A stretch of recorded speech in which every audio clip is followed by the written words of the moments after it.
If you are in 8th grade, what should you be doing in the college soccer recruiting process in order to get recruited to play college soccer? Let me tell you the answer. I'm the college soccer guy and I help you play college soccer. So, if you're an 8th grader, first thing is first is club soccer. Got to be moving your way up the ladder. It's okay if you're not all the way up there yet. So, even okay if you're playing AYSO. But if you want to play college soccer, it is time to be considering moving up the ladder. Number one. Number two, that part could cost money. So that part is a financial aspect as well. Number two, the highlight video. Okay, this doesn't really cost any money. Mom and dad can film you. You can film yourself with your iPhone, with a tripod. I've done it before. I've done it with other students. That shouldn't really cost you any money. So there's no reason not to have tons of video of you. Tons and tons and tons. You can create a Google Drive on your computer to upload the file so you can save information on your phone or save storage on your phone. But you should have every touch videos, you should have full game videos, you should have a highlight video. There's just no reason not to have a highlight video. And if you're like 8th grade, I don't have that many clips, I know you're playing in soccer games, so they should be recorded and you should be posting them on social media. But more importantly than social media is you should be creating that highlight video, because when you want to play on high-level club teams, if you attach a highlight video that is a good one, you'll be much more likely to get a tryout, or you'll be much more likely to be properly watched when you're attending. The next thing is I do want you going to college ID camps of middle school age. Now, I don't want you going to one of those fun camps where there's like tennis and swimming and all that stuff. No offense to any of those. But you're there to get recruited. And yes, you're not going to get recruited at 8th grade. But if you're a girls soccer player specifically, you are starting to be recruited in 8th, ninth grade. That's how their recruiting process calendar works. And the best way for them to get to know you and find out who you are is if you go to their events. Go to their events early. Where I lived in Malibu, California, there was no boys' college team in the area. So I went to Pepperdine camps.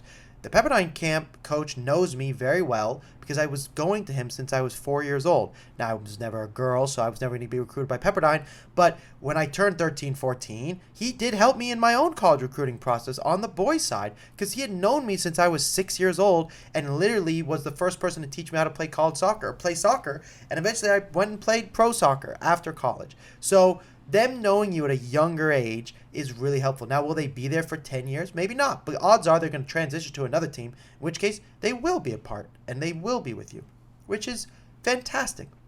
So please go to their ID camp events. Next, after you've gotten your clubs, you've gotten your highlight video, you've gotten to go to some of their events.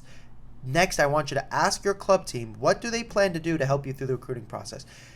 Once you turn into a freshman and sophomore, you'll be like, well, this is so much time. What do I do? I mean, if you really want to get recruited by the top level teams, you should be sending them every touch videos, letting them know they cannot respond, but you should still be updating them with video.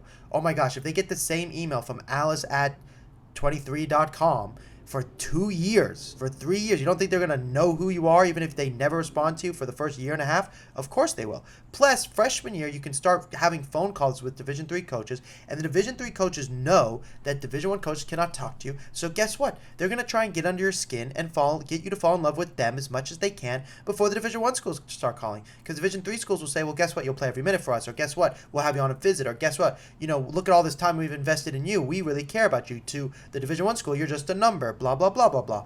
Oh, you have a great academics. Well, we have great academics here. This is your major. Oh, in fact, we'll help you get an internship. You know what? I'm going to visit your family at a game.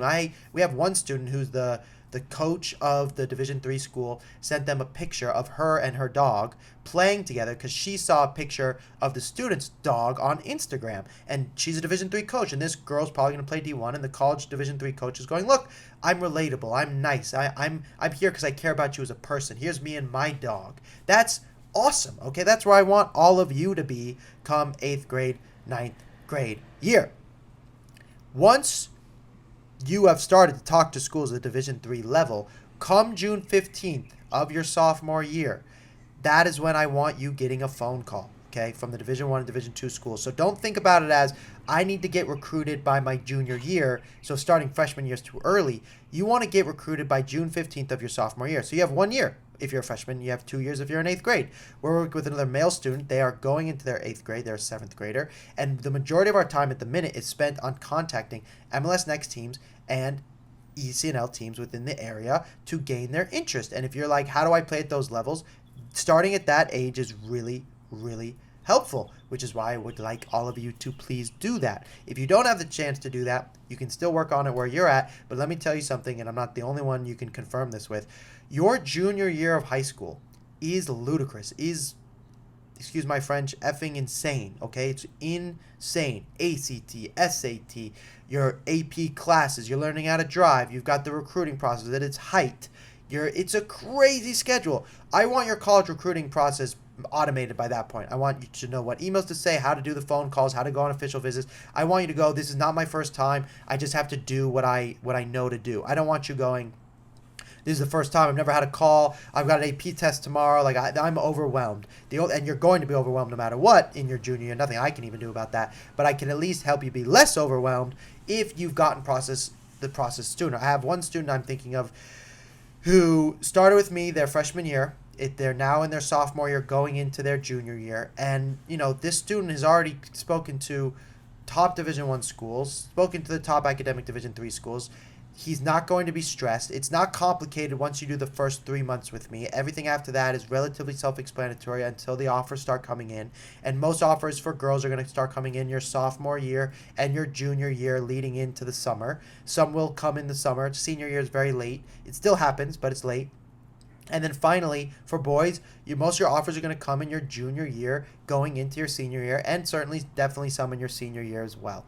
College coaches themselves are busy people too, so as much as they want to get it all done, say in the summer leading into your senior year, they definitely don't, on top of the fact that they get injuries during the fall season, during the spring season, during the summer season, and then also they have their fall season to play and their spring season to play, and they're going to make certain types of recruits based off of how they perform. And you're not going to be able, they don't know how they're going to perform for real until they get on campus, which is also why the recruiting process usually doesn't really end until December, January, March, because players want to transfer, players want to come in, and then you have the fall season, which is where they played, and then they want to see who enjoyed their time on their official visit and who didn't. So the recruiting process tends to last a little bit longer because of that. But the sooner you begin, the much better chance you have. I'm the College Soccer Guy. I help you play college soccer. If you would like help, please schedule a call with us, and I will talk to you soon.